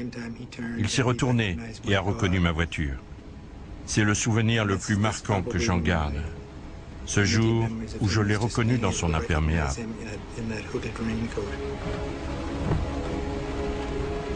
« 15 septembre 1981. Rapport spécial. Il est important de rappeler qu'officiellement aucune décision d'imposer la loi martiale n'a été prise. Nous avons le sentiment qu'elle sera imposée sans préavis. Je crois que ma mission touche à sa fin. Longue vie à la Pologne libre, longue vie à Solidarność, qui pourrait offrir la liberté à toutes les nations opprimées. » Dans la deuxième moitié de l'année 1981, si ma mémoire est bonne, j'ai appris par l'intermédiaire des services de renseignement ou du ministère des Affaires internes que des informations concernant le projet de loi martiale avaient filtré à l'étranger. Le général Skalski, adjoint du chef d'état-major en charge des opérations, m'a convoqué ainsi que mes adjoints, le général Puchala, le colonel Witt et le colonel Kuklinski. J'étais alors directeur du conseil d'administration. Ils se sont assis autour d'une table. Il leur a expliqué que des sources soviétiques, à Rome, lui avaient appris... Des informations auraient filtré à ce sujet. Les personnes ici présentes sont les seules à connaître tous les plans. La dernière version, très proche de la version finale du plan Viosna pour la mise en place de la loi martiale, était parvenue au quartier général de la CIA à l'anglais. Quelle était l'ambiance de cette réunion? Nous étions troublés. Le colonel Kuklinski savait comment l'information avait circulé. Aucun des hommes présents ne pouvait être un espion. Il avait toutes les raisons de croire qu'il allait être arrêté, enfermé, puis exécuté.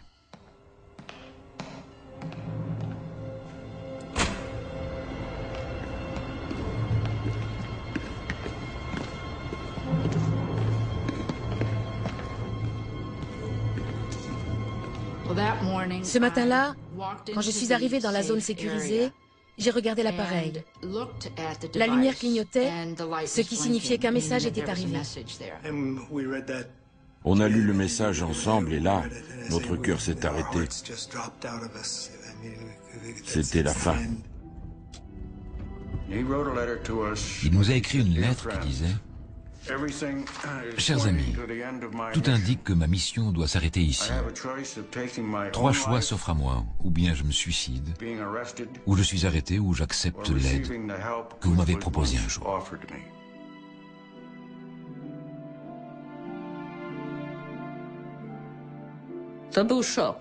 Ça a été un véritable choc. Mais c'est moi qui ai pris la décision. Il fallait que nous partions. Mon fils cadet a accepté tout de suite et l'aîné a dit qu'il devait réfléchir. Finalement, il nous a suivis. On ne s'y attendait pas du tout. Quand on s'est vus, il tremblait. Il était bouleversé, vraiment affolé. Il m'a dit qu'il pouvait être de retour avec sa famille 1 heure plus tard. Je lui ai répondu, je ne suis pas certaine qu'on pourra s'occuper de ça ce soir. Retrouvons-nous demain, à la même heure, mais à une autre adresse.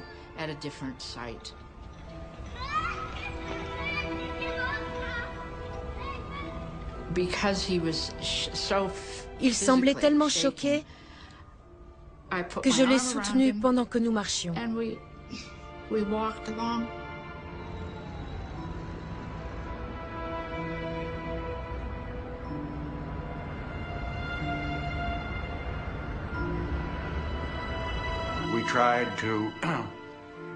Nous avons tenté de les voir 4 soirs de suite, durant le mois de novembre 1981. C'était très frustrant. Nous étions suivis chaque soir. J'ai du mal à imaginer ce qu'il a pu se dire. Chaque soir, il attendait dans le froid avec sa famille. Personne ne venait au rendez-vous et chaque soir, ils devaient rentrer chez eux et faire comme si tout allait bien avant de recommencer le lendemain. Le samedi soir, on a réussi. Notre agent et sa femme sont venus de Berlin. Le feu est passé au vert et on a pris le dernier virage. Là, j'ai vu un visage. J'ai éteint les feux pour qu'il vérifie la plaque d'immatriculation et voit que c'était la voiture qui l'attendait. Ils sont montés dans la voiture, ils les ont cachés sous des couvertures. On les a couverts avec des paquets et des sacs. C'était nos achats de Noël. On s'est rendu dans une rue près de l'ambassade. Des gardes étaient là. On les a fait sortir de voiture, puis ils sont montés dans un autre véhicule qui attendait à côté. Ils sont partis tout de suite en direction de l'ouest pour Berlin. W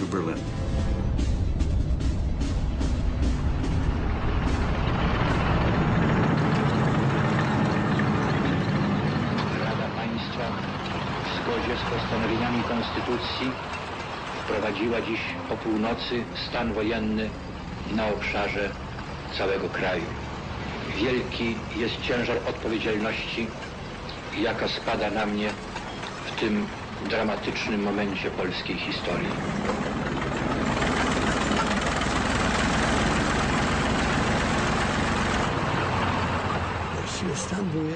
La loi martiale a détruit tout ce qui pouvait inspirer le peuple en 1981. C'était une terrible injustice sur le plan moral. Une injustice dont les effets se font encore sentir aujourd'hui.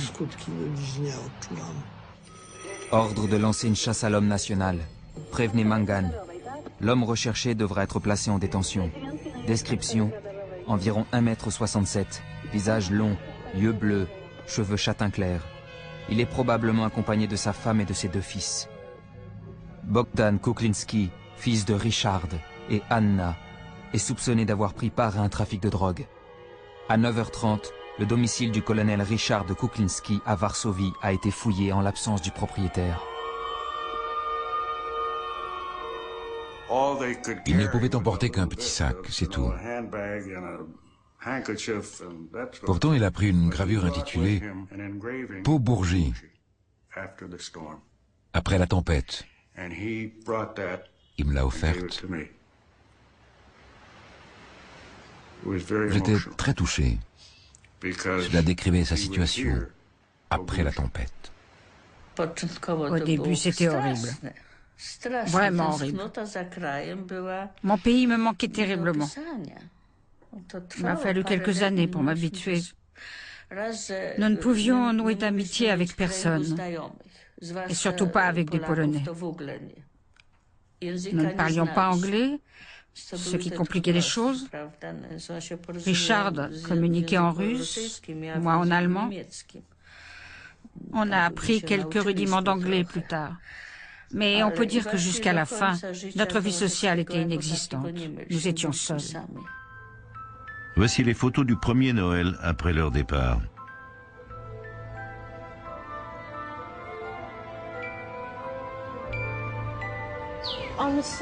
Sur le côté de la maison, Richard avait construit un barbecue.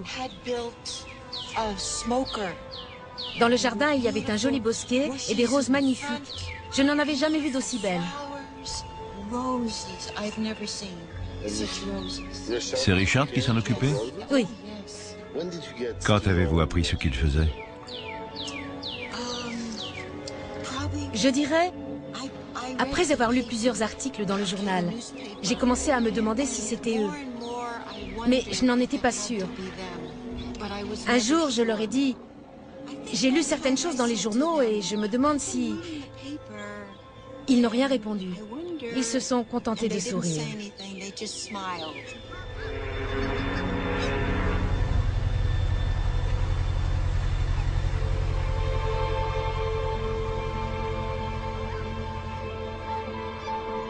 J'ai rendez-vous avec la personne qui assurait sa protection aux États-Unis. Je m'habitue à la présence du colonel Kuklinski, qui m'accompagne pendant mon voyage. Ou peut-être est-ce moi qui l'accompagne dans cette plongée au cœur de sa vie.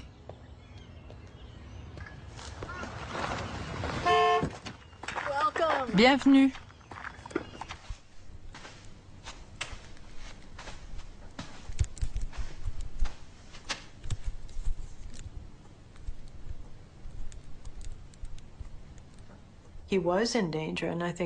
Il avait conscience qu'il était en danger. Même si le gouvernement américain faisait tout pour assurer sa protection, il savait que s'il était retrouvé, il était en danger. Il était donc essentiel que son identité reste secrète.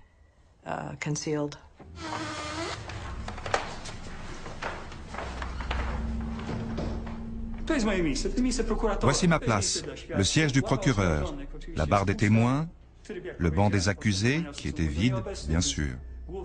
Ce fut un procès par contumace, ce qui signifie que l'accusé était absent. L'audience s'est déroulée à huis clos. Quelle peine avez-vous requise? La peine de mort pour l'ensemble des chefs d'accusation. Varsovie, 23 mai 1984. Richard Jerzy Kuklinski est condamné à la peine de mort. En outre, il est privé de ses droits civils et ses biens personnels seront saisis. La peine prendra effet le 31 mai 1984. L'espionnage pour le compte d'un pays ou d'une armée étrangère ne peut être toléré.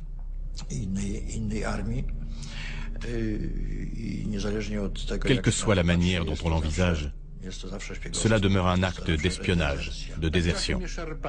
J'avais parfois envie de le contacter par je ne sais quel moyen pour lui proposer qu'on se rencontre.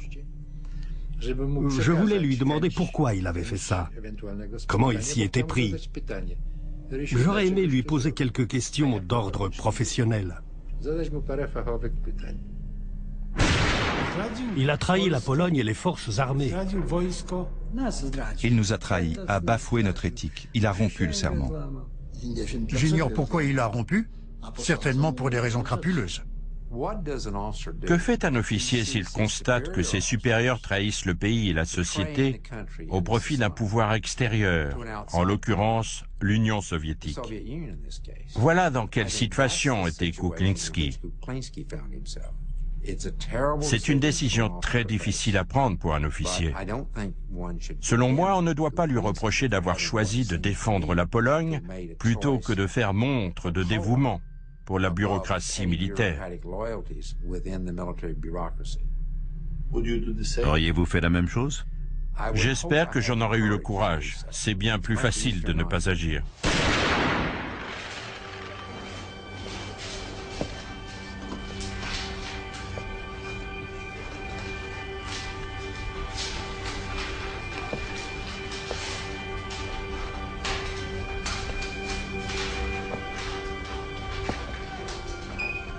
Bonjour. Au milieu des années 80, le général Jaruzelski m'a annoncé qu'il y avait un espion à l'état-major. Il s'agissait du colonel Kuklinski. Les Américains l'avaient aidé à disparaître. On m'a donné l'autorisation de diffuser cette information en toute discrétion, afin qu'elle se répande. C'était la presse américaine qui se chargerait de la rendre publique. Ah oui, Jerzy Urban.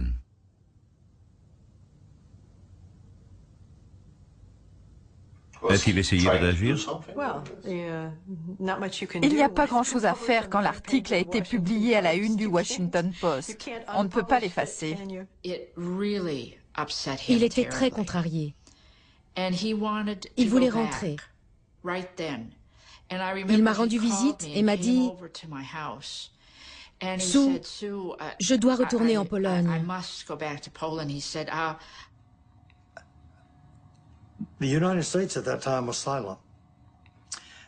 Les États-Unis n'ont pas commenté l'affaire à l'époque, ce qui a provoqué la colère de Kuklinski. Il pensait qu'un représentant de son pays d'accueil aurait dû se manifester pour dénoncer les mensonges d'Urban. Les États-Unis et d'autres pays ne l'ont pas fait, pour des raisons très valables, certainement. Cependant, rien ne justifiait ce silence aux yeux de Kuklinski. Il s'est senti abandonné.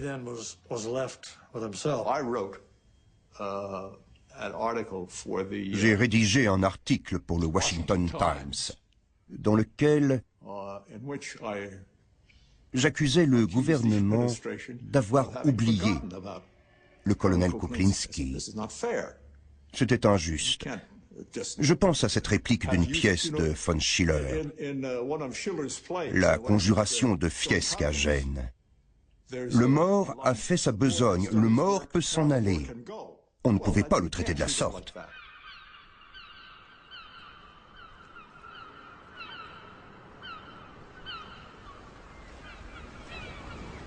À quoi pensait le colonel alors qu'il était loin de chez lui? Qu'il ne pouvait retourner dans son pays, qu'une condamnation à mort avait été prononcée à son encontre et que ceux en qui il avait confiance l'avaient abandonné.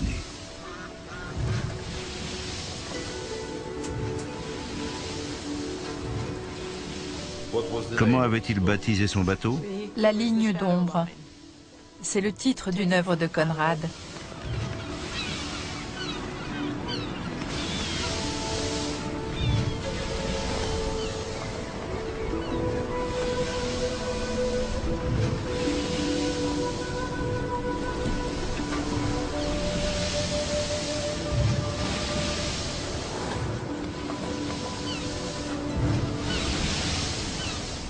Huit ans après son départ de Pologne, Kuklinski a assisté depuis les États-Unis à la chute du communisme et de l'URSS. Il espérait que sa mission solitaire, qui avait duré 8 ans, y avait contribué. Nous étions beaucoup plus sûrs de nous dans nos relations avec les soviétiques, grâce aux informations qu'ils nous fournissaient. C'est ce qui a mené à la chute de l'URSS. Le pacte de Varsovie a accompli sa mission historique. Cette alliance a existé pendant 35 ans. Oui, 35 ans. 35 ans de paix.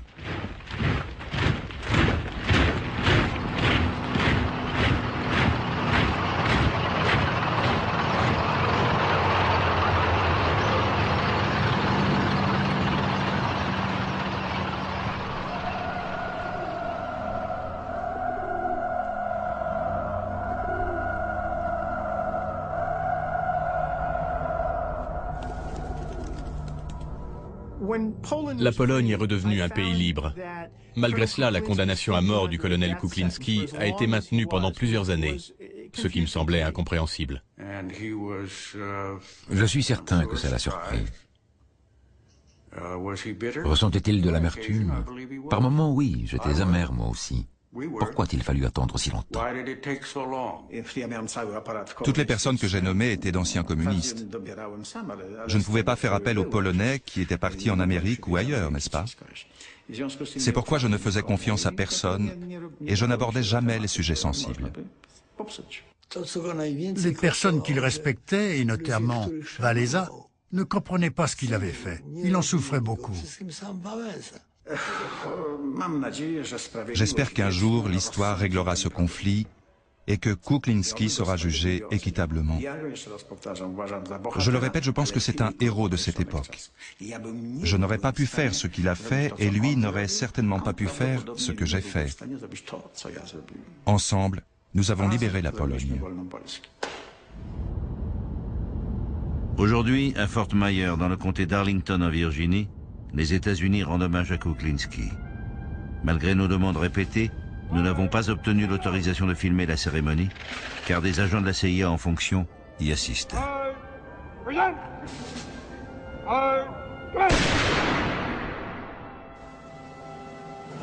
Quelle belle cérémonie! Elle a eu lieu dans le cimetière national d'Arlington, où l'Amérique enterre ses plus grands héros. Sur le drapeau polonais avait été posée une casquette de colonel polonais. Dans la chapelle, la fanfare de l'armée américaine a joué l'hymne polonais. Le moins qu'on puisse dire, c'est que c'est un événement très rare. Parfois, les hommes honnêtes agissent en fonction de leur cœur. Et parfois, ils se trompent. L'histoire dira que le colonel Kuklinski avait raison. Il nous a permis d'éviter une guerre. Il a joué un rôle dans une série d'événements qui ont conduit à la libération du peuple qu'il devait défendre.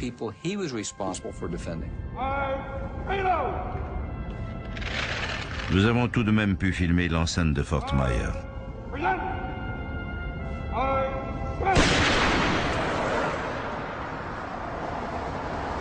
Nous tournons un documentaire sur un héros de la guerre froide. Une cérémonie a été organisée en son honneur à Arlington. On ne filme que Fort Myer. On s'intéresse à la cérémonie. Et pourquoi? George Tenet y a participé, entre autres. Il nous a sauvé la vie. Grâce à lui, la Troisième Guerre mondiale n'a pas eu lieu. Il a été un espion de la CIA pendant 9 ans, alors qu'il faisait partie du plus haut commandement du pacte de Varsovie. Je peux vous montrer sa photo. Et sa photo, je m'en fiche. Le nom Kuklinski, ça ne vous dit rien? Le problème, c'est que... Vous pouvez détourner la caméra? Oui, pardon. Ce qu'on fait n'est pas interdit, je crois. Bonjour. Bonjour. Je m'appelle Dariusz Jablonski. Nous venons de Pologne. D'accord. Nous tournons un documentaire sur un héros de la guerre froide. La guerre froide? On peut régler ça de deux manières. Soit vous effacez la vidéo, soit on fait venir quelqu'un pour la récupérer. Effacez-la. C'est la première photo qu'on a prise quand on est arrivé ici, en 1981. Où était-ce? C'était à Annapolis, je crois.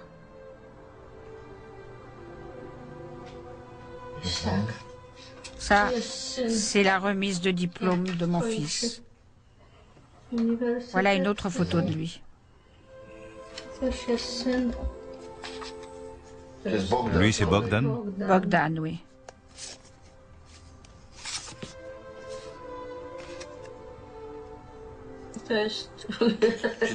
Où as-tu pris celle-ci? C'était à Noël.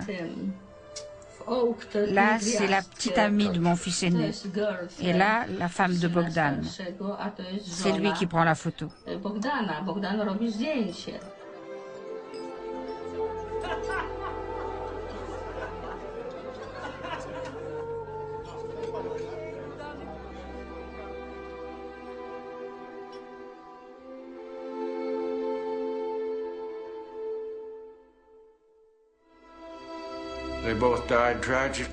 Ils sont morts la même année. Le plus jeune en janvier 1994. Et l'aîné, Valdemar, en juin ou en juillet de la même année. Bogdan est parti faire de la plongée avec un ami à Key West. Quelques jours après leur départ, le bateau a été localisé intact. Leurs corps n'ont jamais été retrouvés. 6 mois plus tard, Valdemar a été renversé par une voiture sur le campus de l'université. Le conducteur n'a jamais été identifié. Je n'ai craqué qu'une fois. J'étais en colère contre l'Amérique après l'accident de mon fils aîné. J'avais réussi à tenir le coup lorsque mon cadet était décédé, mais la deuxième fois, c'était trop. Quand on a appris l'accident, j'ai dit « Maudite Amérique » et j'ai éclaté en sanglots. Anna n'a plus jamais été la même, et c'est compréhensible. Elle avait perdu ses deux fils. À ce moment-là, Kuklinski était au bord du suicide. Il en parlait souvent. On aurait cru qu'il était victime d'une malédiction. Les malheurs s'enchaînaient. Il savait qu'il était responsable de tout cela, mais il ne l'avait pas voulu.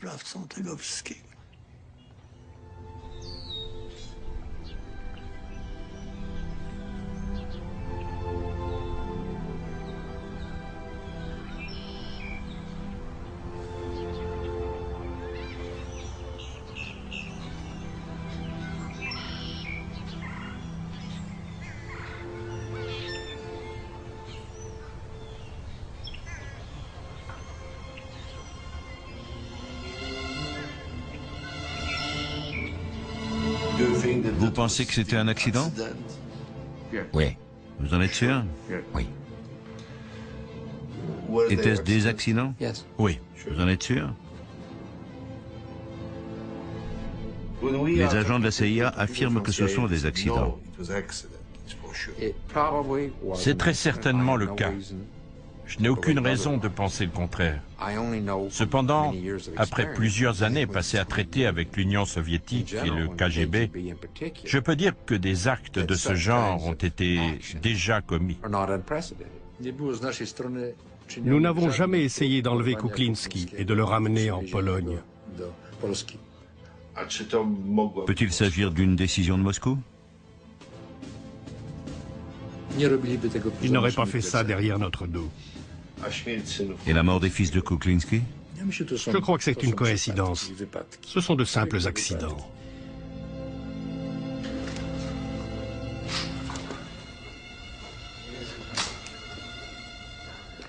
Mettons-la sur la grande urne.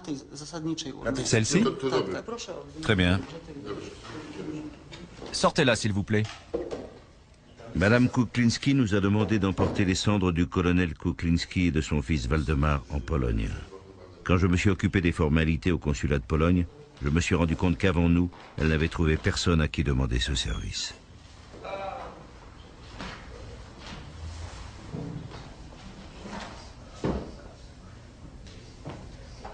Accordez-moi 10 minutes. Installez-vous, je vous en prie. Vous voulez boire quelque chose? Non, non.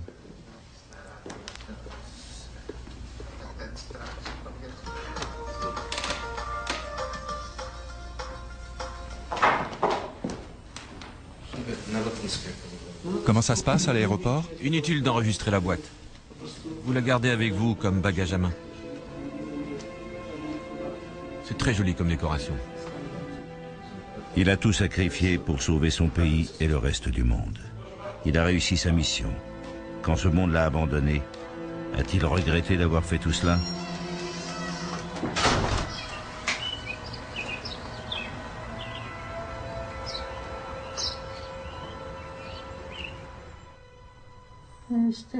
C'est mon fils aîné. Voilà une autre photo de lui. Ils ne sont plus de ce monde. Regardez, tout petit déjà, Bogdan était à bord d'un bateau. C'est pareil sur toutes les photos. Le voilà sur un autre bateau. C'est lui là aussi.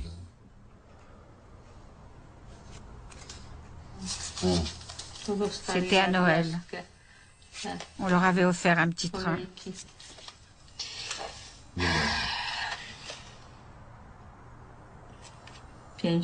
C'était dans les années 50. Non, elle a dû être prise plus tard. Le style des vêtements fait penser aux années 60. Il me l'avait rapporté de Suède, ce blouson en simili-cuir bleu.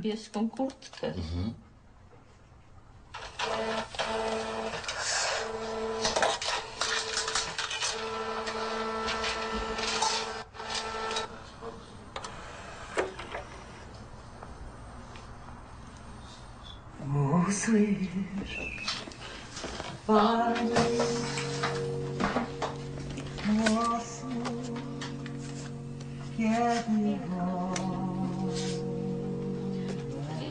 belle chanson. Oui, c'était la dernière prise. Je peux couper alors? Non, laissez.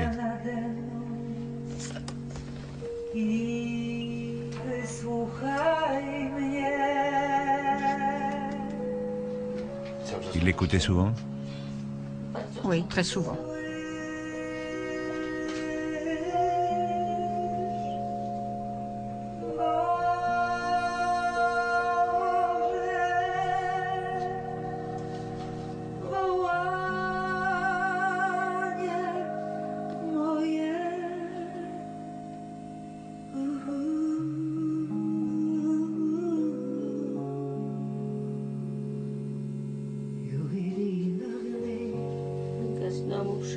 Voici une photo de notre maison en Pologne. Derrière, il est écrit « La propriété que nous avons quittée ». Voilà ce qu'il en reste.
Je le revois à la barre de son bateau. Il m'avait emmené faire une balade à Tampa Bay, aux États-Unis. Il portait son béret de marin et avait une cigarette à la main. Il me parlait en regardant la mer. C'était un homme sincère et honnête, alors que les agents de renseignement sont souvent cyniques et terre-à-terre. À mes yeux, c'est un héros. Et je l'admire encore aujourd'hui. Je n'oublierai jamais. J'ai beaucoup de respect, de gratitude pour cet homme. C'était quelqu'un de très bien, d'honnête. C'était mon ami. J'ai une petite figurine de viking sur mon bureau. Et chaque fois que je la regarde, je me dis que le viking polonais m'a peut-être sauvé la vie. On est amené à travailler avec beaucoup de gens et bien souvent il est plus simple de rester neutre, de ne pas s'impliquer. Mais avec lui, on ne pouvait pas être impassible, notamment à la fin de sa mission, quand il était évident que sa vie était entre nos mains. Il aurait pu mourir bien avant. Oui.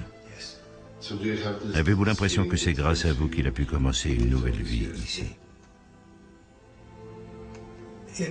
Dans une certaine mesure, oui. Mais on lui est tellement reconnaissant d'avoir fait tout ça qu'on a du mal à se dire qu'il nous doit quelque chose. Cet homme a tant œuvré pour le monde. On arrête.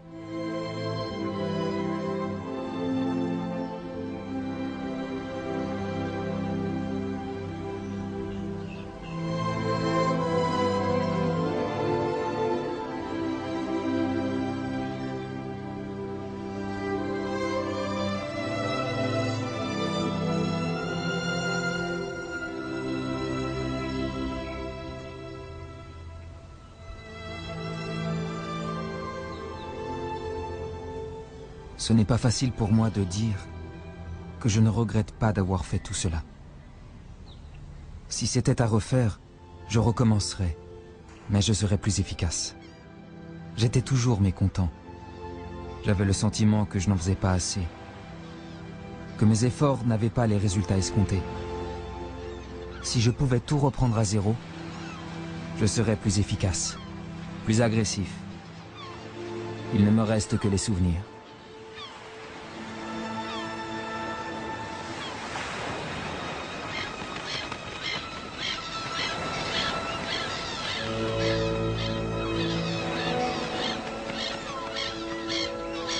En 1990, en vertu d'une amnistie générale, la condamnation à mort de Kuklinski est commuée en une peine de 25 ans de prison. En 1995, le président de la Cour suprême autorise le réexamen exceptionnel du procès Kuklinski.